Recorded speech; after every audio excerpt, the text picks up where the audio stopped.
when people say to you, why do we have to have hockey, fighting in hockey? Mm-hmm. How do you respond? The perception of violence today is so much different than it was when I first broke in, that anything that you say is always going to be turned right back to you pretty quickly. But this is a sport that has collision at high speed and continuing play after the collision. And it has players of all sizes from 5'5" on up to 6'9", and weights from 165 on up to 270. And when you have that at a high speed and you get keyed up, the aftermath of that is you catch somebody with a stick, or you slug them, or you attack them from behind, or you say, this is the honorable way that we've always done it. European players are not raised with this. North Americans are, particularly Canadians. And all of this, for people who feel that games are too violent today, this will roll right past them, and they'll say, well, there's just another dinosaur, Doc's a dinosaur. But is the checks and balances of the sport still to this day? And as long as it continues to operate, some of us enjoy the fact that, not necessarily the fight, but the fact that this game is played aggressively.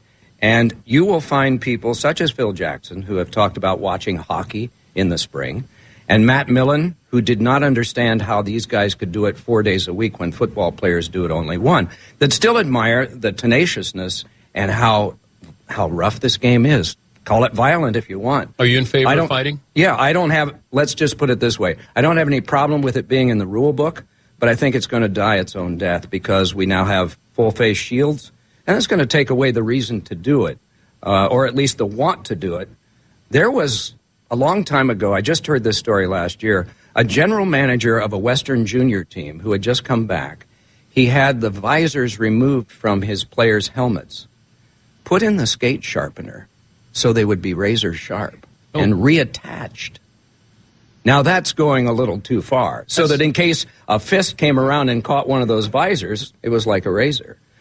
How do you call That's a fight? crazy. How do you call a fight as a play-by-play? On television, you back off, and sometimes you'll say, oh, what a haymaker that was, because people can watch the fight, and our cameras are pretty tight on it. We had one between the Devils and the Rangers a couple of years ago where the fight started at the opening face-off.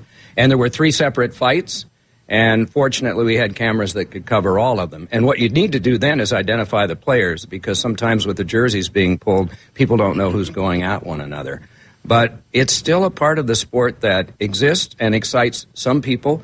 I've seen games that have been marvelous without fights and those that have had them with them. And John Ferguson's old slogan that it can change a hockey game still occurs.